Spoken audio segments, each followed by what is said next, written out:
The Lady in Red and Her Dark Secrets. Leave a like and write in the comments which part of the world you're listening to this story from. Let's begin. The desert learned her presence before the town did. Long before the first lantern was lit that evening, the sand along the road darkened slightly, as if remembering a weight it had carried once before.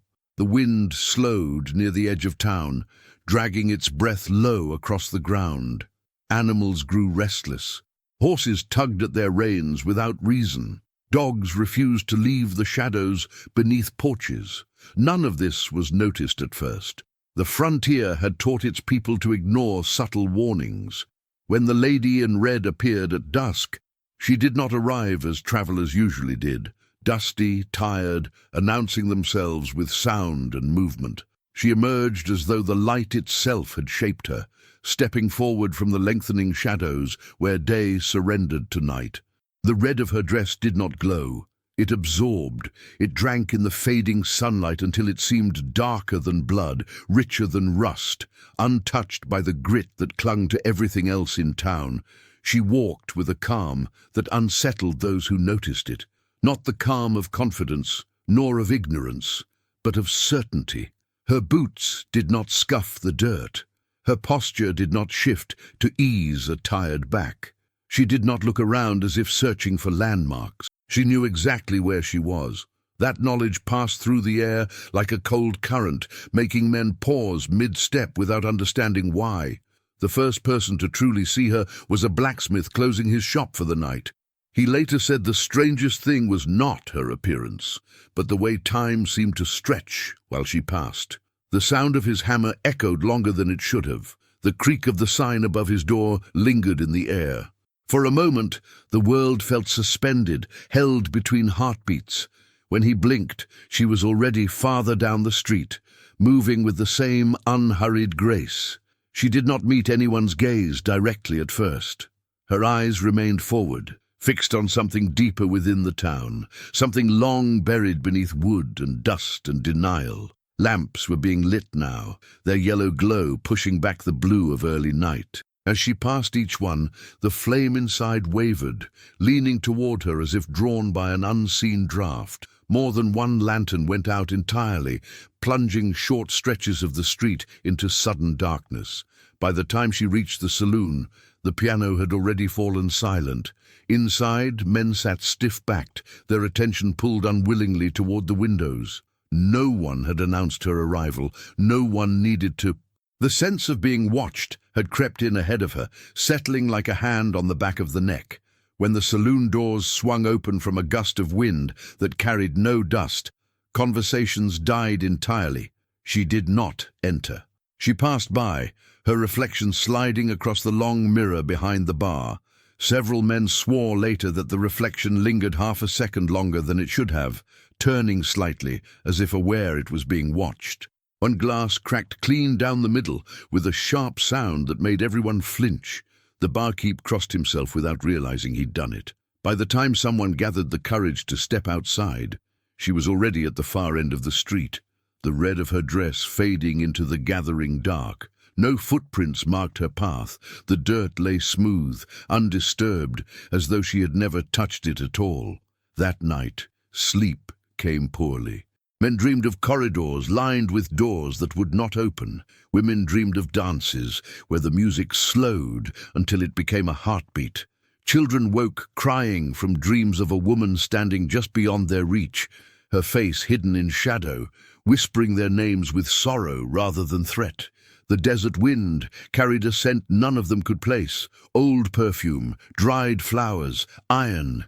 The next morning, a red thread was found tied neatly around the gallows rope. No one admitted to putting it there. The gallows had not been used in years. Its wood was grey and split, its beam warped by sun and wind. Most townsfolk pretended it wasn't there at all. It stood far enough beyond the last buildings to be forgotten easily, far enough to remain dangerous in memory. Seeing something so deliberate placed upon it stirred discomfort that words could not settle. That afternoon, an old man finally spoke. He sat outside the general store, his voice low and brittle as paper left too long in the sun. He said he remembered her, not clearly, not as a face, as a presence. He said there had been a woman once, years ago, who wore red because she had nothing else left to lose. He said the town had been smaller then, meaner. He said a man had died screaming at the end of a rope, swearing his innocence to anyone who would listen. No one interrupted him. By sunset, everyone was watching the road, and when the lady in red returned, walking the same path with the same unchanging calm, the town understood that this was not a passing mystery. This was a reckoning that had taken its time. The second night changed the town. By then, no one pretended curiosity was harmless. The lady in red no longer passed unnoticed. People stood in doorways as dusk fell, lanterns already lit, eyes fixed on the road with a mixture of dread and expectation. When she appeared, the desert seemed to draw inward around her, the horizon dimming as though the day itself wished not to witness what was unfolding. This time she slowed near the saloon. Her head turned slightly, just enough for those watching to see her profile, sharp cheekbones, lips pale as bone, eyes dark and reflective like still water at night.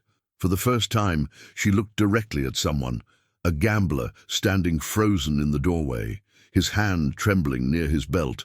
The look she gave him was not threatening, it was intimate, knowing. The man staggered back as if struck, dropping his cards into the dirt. He would later claim she whispered his name, though no one else heard a sound. Inside the saloon, fear loosened tongues. Stories spilled out in fragments, overlapping and contradictory.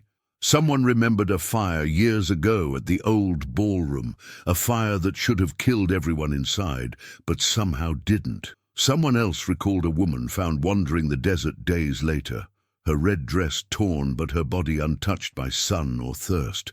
Another man swore his father had testified at a trial that ended in hanging, a trial that never sat right with him afterward. The name surfaced slowly, reluctantly, like something dragged up from deep water. Clara Whitmore. She had been young, educated, out of place in a frontier town that valued silence over questions.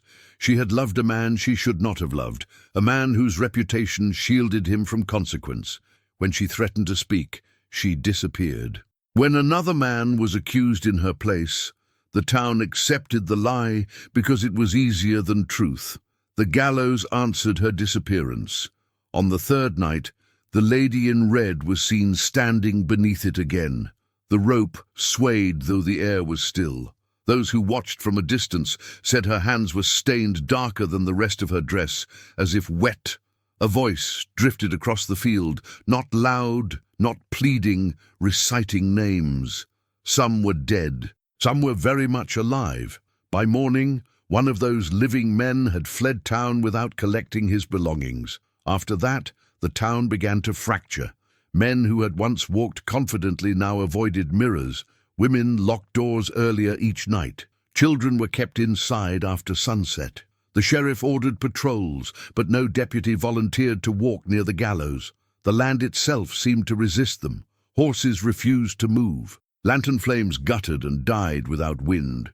Paths twisted, leading men in slow circles until they returned to places they had just left. The dress was spoken of now as more than fabric. An old trunk was uncovered in a collapsed shack outside town, buried beneath debris from the fire years ago. Inside lay scraps of silk, once red, now darkened almost black. Alongside them were pages of a journal written in careful, deliberate script. Clara's hand. She wrote of love turned poisonous, of promises broken, of being silenced. She wrote of seeking justice where none would be given. And finally, she wrote of a ritual, old, forbidden, one whispered by a woman who had lived among native tribes and learned truths not meant for desperate hearts. The dress was bound to her blood, her spirit was bound to memory, and memory, once awakened, could not be buried again. On the seventh night, she knocked on doors. She did not force entry. She did not raise her voice. She knocked once, sometimes twice, then spoke a name. Some men opened their doors and fell to their knees. Others pretended not to hear and were left trembling until dawn. One man fired his revolver through the door in blind terror. The bullet was later found melted into the wood, flattened as though it had struck stone. The old ballroom came alive that same night. Music drifted across town, slow and mournful, though the building had stood empty for years. Lanterns ignited on their own, casting long shadows across warped floorboards. Those who entered saw figures dancing, men and women long dead, their faces blurred, their movements graceful and sorrowful. At the center of it all stood the lady in red, her dress immaculate, her eyes finally alight with purpose. She danced with each of them. With the innocent, she offered release. With the guilty, she offered remembrance. When dawn broke, the ballroom stood silent once more. Dust lay undisturbed. No footprints marked the floor. The journal pages were gone. The gallows rope had vanished completely, and the lady in red was no longer seen. Years passed. The town survived, but it never forgot. No one spoke Clara's name lightly again. No one dismissed the cost of silence. When disputes arose, they were settled openly. When injustice threatened, it was challenged. The desert, satisfied, loosened its grip. Sometimes, at sunset, the horizon still bled red, and in those moments, people lowered their voices, not out of fear, but respect, remembering a woman who refused to disappear quietly, and a truth that demanded to be seen. The lady in red did not haunt the town anymore. She guarded it. Time did not heal the town, but it reshaped it. In the years that followed the night of the final dance, the frontier settlement endured with a quiet caution it had never known before. The saloon remained open, the store did business, children grew and married, but something fundamental had shifted beneath the routines of daily life. Silence was no longer treated as absence. It was treated as weight, as meaning. Men learned that what was left unspoken had a way of returning dressed in consequence. The old ballroom was never reopened. No fire had marked it, no decree had closed it, yet no one entered it again. Its doors remained shut, swollen by humidity and time, resisting even the strongest hands. Some claimed to hear faint music there on rare evenings, slow and distant, like memory echoing through a hollow space. Others said the sound was not music at all, but footsteps pacing in time with a rhythm no one else could hear. The gallows field changed first. Grass grew thick where bare dirt once lay, stubborn and green even in dry seasons. The soil beneath it hardened, as if sealing itself. Children avoided the place instinctively, though no one forbade them outright. Animals skirted its edges. Birds refused to perch on the beam that no longer held a rope. It stood empty, stripped of its purpose, a reminder without function, exactly as it should have been all along. As the railroad pushed farther west and towns rose and fell with the speed of speculation, this place did neither. It did not grow, it did not vanish. It simply persisted, anchored by memory. Travelers noticed it felt older than it should. Heavier somehow, as though the land carried more history than the buildings upon it suggested. Stories of the lady in red spread outward, changing as stories always do. In some versions, she was a vengeful spirit who dragged the guilty into the desert. In others, she was a protector who warned towns before violence could take root. A few claimed she still walked the roads at dusk, watching for new injustices, her dress glowing faintly when lies were spoken nearby. What remained consistent was the feeling her name evoked, never terror, but unease mixed with reverence. Those who had known the truth best spoke of her less and less. They understood that repetition dulled meaning. The lesson had already been carved deep enough. When children asked about the red dress, they were told not of curses, but of choices. About what happens when a town decides silence is easier than honesty, about how truth, denied long enough, finds its own voice. Years later, a woman traveling alone arrived just before sunset. She did not wear red. She wore dust and fatigue like anyone else who had crossed too much land with too little company. Yet something about her presence stirred old instincts. She paused at the edge of town, as if feeling for a boundary she could not see. When asked why she stopped, she said she felt as though someone had already noticed her. That night, she dreamed of a woman dancing alone in an empty hall. No music played, no faces watched. The dancer's red dress moved as if guided by memory rather than motion. When the traveler awoke, she felt neither fear nor sorrow, only understanding. She left town at dawn without explanation and never returned. As decades passed, the land slowly loosened its grip, not because it forgot, but because it no longer needed to hold so tightly. Justice, once denied, had been acknowledged. Memory had done its work. The lady in red no longer needed to walk, knock, or dance.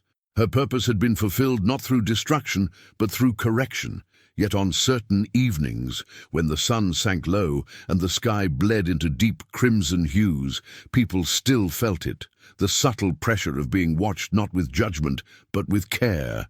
Lanterns burned steady, voices softened, arguments paused. The color red, once avoided, became a reminder rather than a warning. The lady in red did not disappear. She dissolved into the land itself, into the dust that remembered footsteps, into the wood that held echoes, into the quiet that followed difficult truths. Her secret was never vengeance. It was remembrance, and remembrance, once claimed, does not fade. The town remained, the desert endured, and the truth, finally spoken, no longer needed to haunt anyone. Long after the last witness of those nights had been laid to rest, the desert continued to remember in its own quiet way. Winds crossing the old road sometimes carried the faint scent of dried roses, though no such flowers grew for miles. Travelers noticed the dust there settled faster, as if unwilling to linger in the air. Even the light behaved differently at dusk, stretching shadows longer than they should have been, painting the land in shades of deep red and copper that lingered just a moment too long. Those who stopped near the town in later years often felt compelled to sit silently for a while, unable to explain why. Campfires burned lower. Conversations drifted toward reflection rather than noise. People spoke of past mistakes they had never voiced aloud. Confessions offered to no one in particular.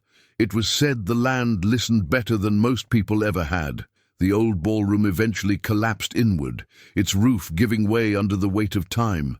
When it fell, there was no sound heard in town, no crash, no echo, only a strange stillness, as if the desert itself had absorbed the impact.